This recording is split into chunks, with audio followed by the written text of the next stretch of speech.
지금 되게 약 올라가거든요. Di tengah larangan les privat, metode belajar pun berubah. Bimbingan belajar ilegal menjadi solusi bagi mereka yang mampu membayar. Bagi Jomyang, ini adalah cara bertahan hidup. Mengambil pekerjaan ini demi membiayai kuliahnya sendiri. Namun tanpa ia sadari, pekerjaan itu segera membawanya ke situasi yang jauh lebih rumit. Suatu hari, ibu dari muridnya mengajukan tawaran yang menggiurkan sekaligus berbahaya. Ia meminta Go Myung untuk menggantikan anaknya dalam ujian masuk universitas. Sebagai imbalan, ia menjanjikan apartemen mewah di Seoul. Sebuah godaan besar bagi Gyu Myung yang saat itu sedang kesulitan mencari tempat tinggal setelah kehilangan beasiswa. Namun nilai dan prinsip yang telah tertanam kuat dalam dirinya tidak bisa digoyahkan. Ia teringat ajaran dari ayah dan ibunya. Ia tahu apa yang benar dan salah. Tanpa ragu ia menolak tawaran itu. Keputusan ini membawa konsekuensi yang tak terduga. Wanita kaya itu tidak terima dengan penolakannya. Dengan kekuasaannya, ia memutar balik keadaan. Ketika Jomyang hendak pergi, ia dihentikan oleh satpam gedung. Ia dituduh mencuri uang dan sebuah cincin berlian dari apartemen tersebut. Meskipun ia berusaha menjelaskan dan bahkan mengembalikan uang yang menjadi haknya, ia tetap dibawa ke kantor polisi. 저 도둑 아니에요. 알아. 그 집 아줌마를 누가 무서워 피해? 제 돈인데 그냥 더러워서 주는 거예요. 반진. 네? Seketika, dunia yang telah ia bangun dengan penuh kerja keras terasa runtuh di hadapannya. Kini, Go Myung harus menghadapi kenyataan pahit bahwa hidup tidak selalu adil. Ia berada di persimpangan antara mempertahankan prinsip atau mencari jalan keluar dari jebakan yang dibuat oleh mereka yang berkuasa. Sementara itu, di kampung halaman, Aishun dan Guansik belum mengetahui apa yang sedang menimpa putri mereka di kota besar. Tekanan hidup di Seoul semakin berat bagi Jomyang. Tuduhan pencurian yang tidak pernah dilakukannya hanya menambah beban di pundaknya. Masyarakat lebih mudah percaya pada orang kaya.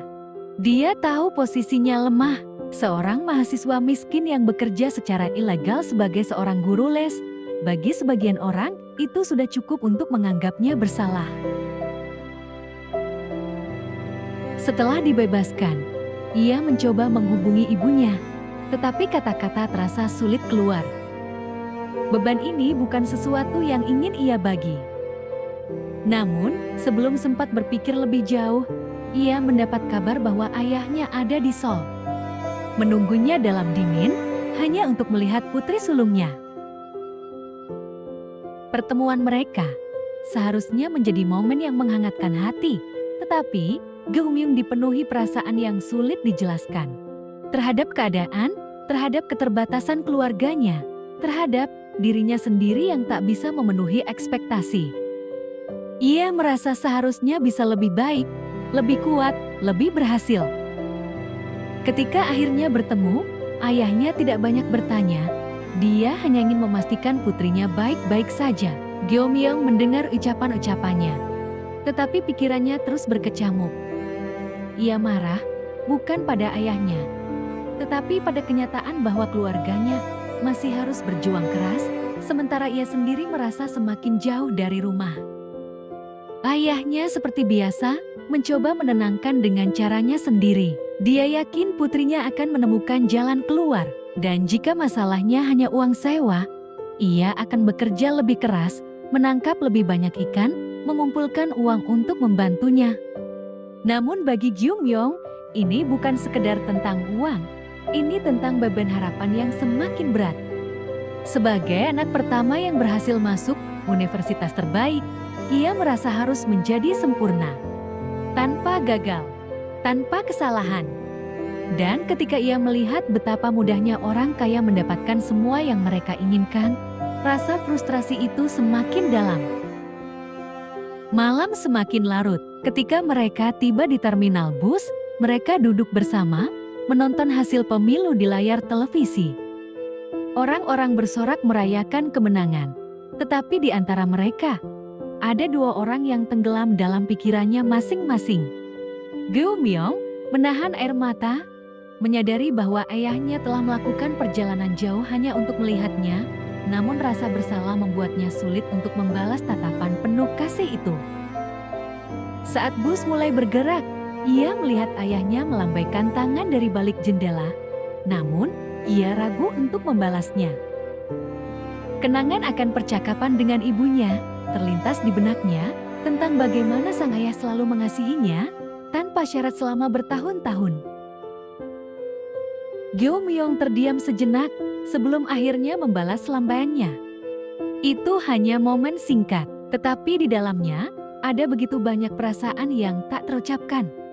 Masa lalu dan masa kini bertemu dalam satu momen. Geumyong melihat Gwansik melambaikan tangan dari dalam bus dan seketika ia kembali menjadi anak kecil, melambaikan tangan dengan penuh senyuman, tanpa beban. 아이고, 조금만 두고 가는 내가 영원히 크지 않는 딸을 위해 아빠는 또 미안해질 것 같았다. Tapi kenyataan hidup telah membawanya jauh dari hari-hari tanpa kekhawatiran itu. Di titik ini, Geumyong seolah berada di tengah pusaran kehidupan. Kesempatan untuk belajar ke Jepang datang sebagai penghargaan atas kerja kerasnya. Tetapi tak ada yang mudah, ia tak memiliki cukup uang untuk pergi dan meskipun seorang profesor bersedia membantunya, ia menolak. Mungkin karena ia tak ingin bergantung pada belas kasihan orang lain, mungkin juga karena ia merasa tak pantas menerima begitu banyak kebaikan. Dalam percakapan dengan ibunya, jarak yang tak terlihat semakin terasa. Ibunya ingin tahu berapa biaya perjalanan itu, ingin membantu dengan caranya sendiri, namun Geumyong menolak, merasa lebih baik menerima keterbatasan daripada menjadi beban.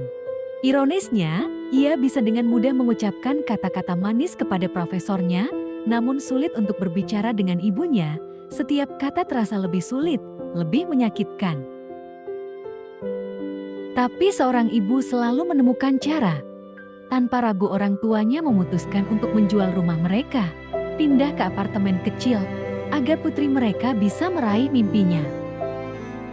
Saat pesawat mengudara, Geumyong menangis, menyadari pengorbanan yang begitu besar telah diberikan untuknya. Sementara itu di tempat lain, ibunya berdiri di depan rumah baru mereka, jauh lebih kecil dari yang sebelumnya, namun dengan senyum di wajahnya. Baginya, impian yang dulu tak tercapai, kini bisa diwujudkan melalui putrinya. Ini bukan hanya kisah satu keluarga, ini adalah kisah tentang harapan yang diwariskan, tentang pengorbanan yang tak selalu bisa diungkapkan dengan kata-kata. Generasi demi generasi, ibu dan anak terus berusaha melindungi satu sama lain, meskipun mereka tahu bahwa hidup akan selalu menghadirkan luka. Setelah perjalanan panjang menuju Jepang, kisah Geumyong tidak berhenti di sana. Waktu berlalu, dan kini ia bukan lagi sebagai mahasiswi di negeri asing, tetapi sebagai seorang wanita muda yang berusaha membangun hidupnya di Seoul. Namun seperti halnya kehidupan, jalan yang harus dilalui tidak selalu mulus. Geumyong tinggal sebagai penyewa di rumah sebuah keluarga. Ruangannya jauh dari kata ideal. Anak kecil pemilik rumah suka masuk senaknya. Sang kepala keluarga mengingatkannya untuk selalu bersyukur karena diizinkan tinggal. Dan anak perempuan mereka memiliki pacar yang ia sembunyikan dari ayahnya. Hidup dalam kondisi seperti ini tidaklah mudah, tetapi disinilah ia bertemu dengan seseorang yang kelak memainkan peran penting dalam hidupnya. Park Hyung-syap, seorang seniman yang sedang berjuang meraih mimpinya. Pertemuan pertama mereka jauh dari biasa, Hyung-sop bersembunyi di dalam lemari Geumyong. Mencoba menghindari ayah pacarnya, situasi ini mungkin tampak konyol, tetapi justru menjadi awal dari serangkaian pertemuan yang perlahan membawa mereka semakin dekat. Setelah itu, takdir kembali mempertemukan mereka ketika Geumyong sedang mencari pekerjaan. Dengan bantuannya, ia mendapatkan pekerjaan sebagai penjaga loket tiket di bioskop tempat Hyung-sop bekerja. Seiring waktu, mereka mulai mengenal satu sama lain. Obrolan santai di tempat kerja, perjalanan pulang yang mereka lalui bersama, semuanya terasa ringan dan alami. Tapi ada satu hal yang tidak bisa diabaikan, Jungsu masih punya pacar. Perbedaan gender, kasta, sosial, selalu menghalangi niat-niat cinta. Lalu apakah kisah ini akan bahagia? Pertanyaan ini hanya terjawab dengan air mata. Kisah ini belum selesai, maka ikuti episode berikutnya.